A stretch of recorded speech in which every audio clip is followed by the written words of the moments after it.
Welcome home, a voice greeted me. When I returned from work, the last person I expected to see was my ex-husband, who had vanished 3 years ago. You're always late, making your husband wait. I'm starving. Is dinner ready yet? He complained as if it were the most natural thing in the world. My ex-husband had barged into my house and brazenly made these comments. Memories from 3 years ago came flooding back. The image of him dumping all the household chores on me, unfairly shouting at me, stating me up on our wedding anniversary trip, and then disappearing, all resurfaced in my mind. And now, here he was right before my eyes. The man I despised from the bottom of my heart was standing in front of me. The voice that came out of my mouth was surprisingly cold. "Who are you?" I asked. He just stared at me, looking surprised. "My name is Hazel, and I'm turning 30 this year. These days, I lead a peaceful life as a company employee, but I have a past. A past involving my husband, Steve, whom I married when I was 25. I met Steve through a friend's introduction. He was a salesperson with a manly character, the exact opposite of my quiet and reserved self. I was drawn to him because he had qualities I lacked, and so we started dating. In the second year of our relationship, I accepted Steve's marriage proposal. After we registered our marriage, we began our married life in an apartment that my parents gave us as a wedding gift. Everything seemed fine until then. However, after getting married, Steve's attitude changed drastically. During our dating period, he spoke kindly to me and gave me presents. But after marriage, he stopped all of that.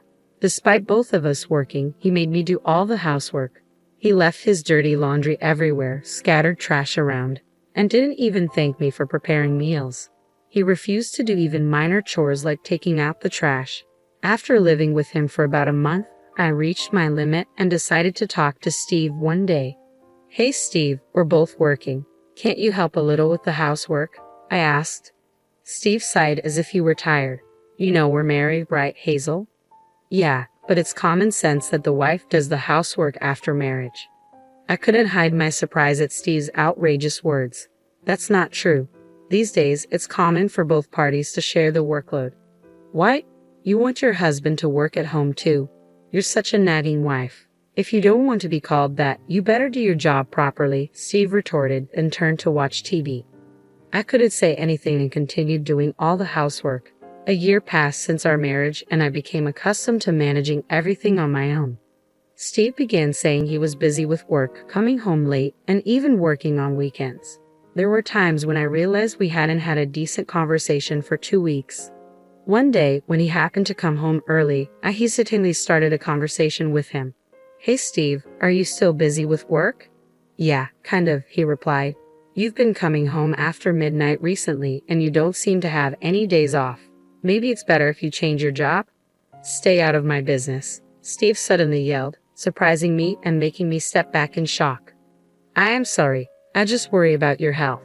You don't need to say unnecessary things. Leave me alone."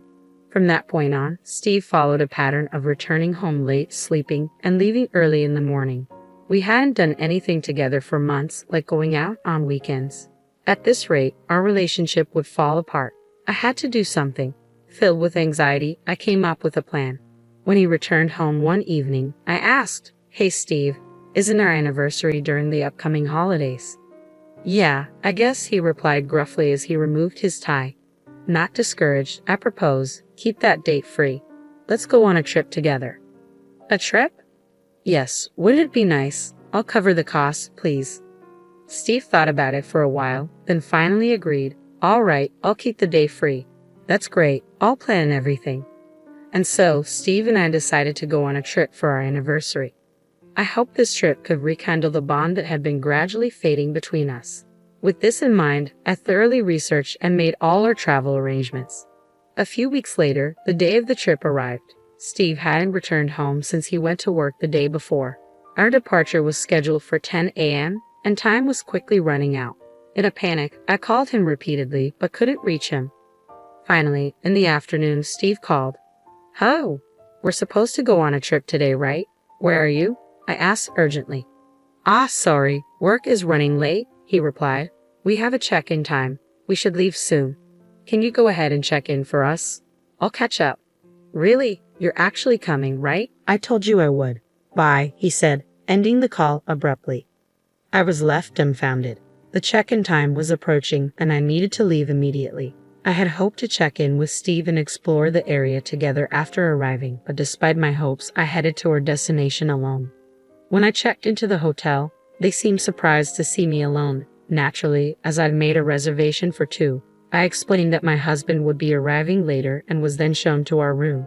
Outside the window, it had started to rain, as if reflecting my feelings. I waited for Steve's arrival for a while, but even after 1 hour, then 2 hours, he didn't show up. Worse yet, he didn't even call. At this rate, our dinner reservation would be missed. After several unsuccessful attempts to call Steve, I was only connected to voicemail. In the end, I swallowed my embarrassment and asked the hotel to prepare dinner for one, which I ate alone. The meal was lavishly prepared with great spirit, but no matter how exquisite the food, it felt empty without Steve's presence. What I tasted had no flavor. My vision blurred repeatedly with tears. When the hotel staff asked what to do with the cake adorned with a happy anniversary plate, all I could say was, "Please discard it." That day, I ended up staying at my travel destination alone. Although I had a sightseeing tour planned for the next day, I canceled it and hurried home. At that time, I thought something might have happened to Steve. "I'm home. Steve, are you back?" I called out as I entered the house. The room was silent, with no sign of anyone. I dropped my luggage and glanced at the dining table. There, I found divorce papers signed by Steve and our wedding ring. What? What is this? What is going on?" I exclaimed. I searched for a letter but found nothing. Looking around the house, it was clear all his belongings were gone. Everything had been moved out. Stunned, I could only sit down on the spot. When I came to my senses, I immediately contacted my mother-in-law. She lived far away, and we had only met a few times, but she was a kind woman who treated me kindly. When I explained the situation, my mother-in-law was also astounded. She had no report from him, and he didn't seem to have gone to his parents' house either. When I called Steve's office after the holiday, I was told a shocking fact. Mr. Smith resigned last month. "What?" I exclaimed. "We've been trying to reach him too, but we haven't been able to get through since yesterday. Could you please tell him to contact us as soon as possible?" they asked.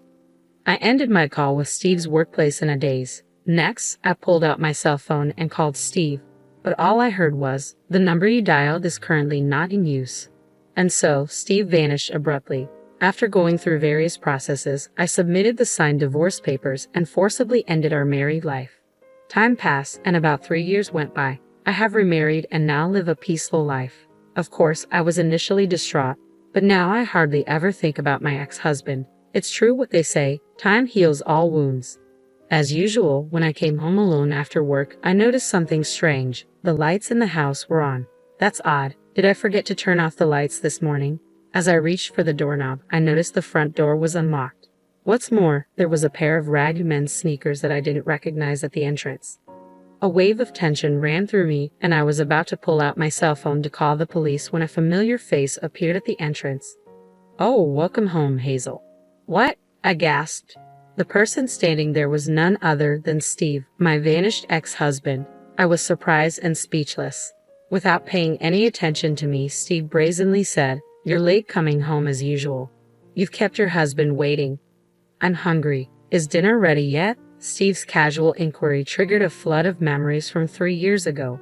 The audacity of Steve, unloading all the household chores on me as if it were my duty, yelling at me unreasonably, stating me up on our wedding anniversary trip, and then disappearing off the face of the earth. Now he was standing right in front of me, the man I hated from the bottom of my heart. The voice that escaped from my mouth was surprisingly icy. "Who are you, huh?" Steve, taken aback, stared at me. Returning his gaze sharply, I said, "Leave now, or I'll call the cops." "Whoa, wait a minute. You can't tell me you've forgotten your husband's face," Steve retorted with a smug grin. Upon closer inspection, he had put on weight, let his hair and beard grow out, and looked utterly unkempt compared to 3 years ago.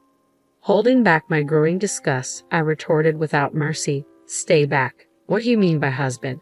Come on, we're married, aren't we? You haven't forgotten just because we haven't seen each other for a while, have you?" "What are you talking about? I filed for divorce a long time ago. We're strangers," I stated firmly. At that, Steve's face looked like he had been struck by lightning. His eyes wide open, his mouth agape, he stammered, "Why would you do such a thing?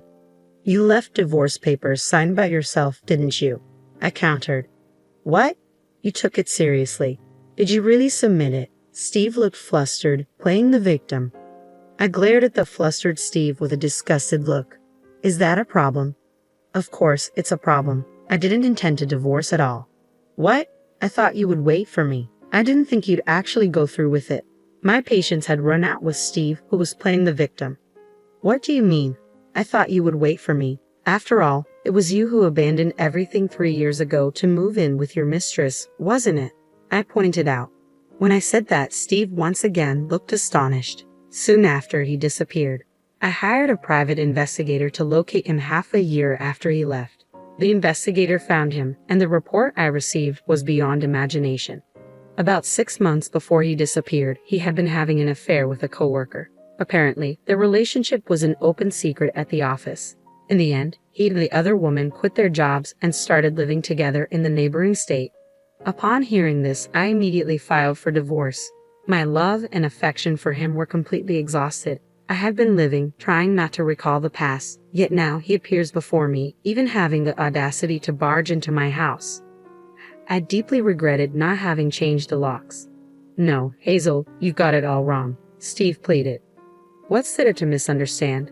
I've gathered all the evidence through a PI. Go back to her," I retorted angrily. That's not possible. We broke up. We've been fighting a lot recently. I don't care about her anymore." "Hazel, you're the only one for me," my ex-husband pathetically clung to my arm. I shook him off, my face full of disgust. "I've told you, you're not my husband. How dare you dictate to me, a stranger to you? I only love you, right? Let's start over our married life. Let's go to the city hall now and reapply for our marriage certificate. Come on, let's get moving." Steve tugged at my arm. This is hopeless. He's not understanding a word, I thought. Just as I took out my cell phone to call the police, the front door swung open. "Who might you be?" "Let go of her," a commanding voice interrupted. Steve, taken aback, slackened his grip. I instantly ran towards the source of the voice. "What the? Who are you?" Steve asked. "My husband," I replied, clinging to my returning husband. He gently soothed me and addressed Steve in a low voice. "You're Steve Smith, right? Hazel's ex-husband." "Yes, that's me," Steve replied, bewildered. "But you, her husband, son." Steve doesn't comprehend the situation, so I'll lay it out for him, my husband said firmly. "I've been remarried for a while now, which is why I've been telling you that you're a stranger. My new husband, John Collins, is a colleague from work. Apparently, he has been interested in me since we joined the company. At first, he gave up because I was married, but once he learned of my divorce, he started to make his move. Initially wary of men, I didn't accept his feelings. However, as I got to know John's earnest and sincere character, I gradually let him in. Upon hearing my circumstances, John looked me in the eyes and said, "I will never leave you alone, Hazel. I promise to protect you for the rest of my life. Will you please marry me?" Tearfully, I accepted his proposal, and I have been moving forward, forgetting the past. When Steve Cox arrived, John's stern face made him recoil. As Steve tried to flee towards the entrance, I stopped him. "Hold it right there," I said. Trembling with fear, Steve looked back at us. "You're going to be paying alimony. It's not beyond the statute of limitations yet, so you will pay for your infidelity." I'm not working now. I don't have any money," Steve stammered. "I couldn't care less. If you don't pay, I'll take you to court. Remember that," John said, glaring at Steve. Steve apologized and ran off with his tail between his legs. In the quiet room, I apologized to my husband. "I'm sorry about all this. I never thought he would show up after all this time." "It's okay. It must have shocked you too, Hazel. From now on, let me know if something happens. I'll protect you with everything I've got," John said, embracing me. Later on, it seems Steve returned to his parents' home. My former mother-in-law contacted me and agreed to pay the alimony in one lump sum. According to her, Steve will now work off his debt to her by toiling away on their family farm. I do hope the proud and selfish Steve changes his ways and works honestly, but I never want to be involved with him again. Learning from this experience, I moved to a new apartment. In fact, I recently found out that I am pregnant with my current husband, who is truly happy about my pregnancy. I'm sure we'll be able to build a happy family.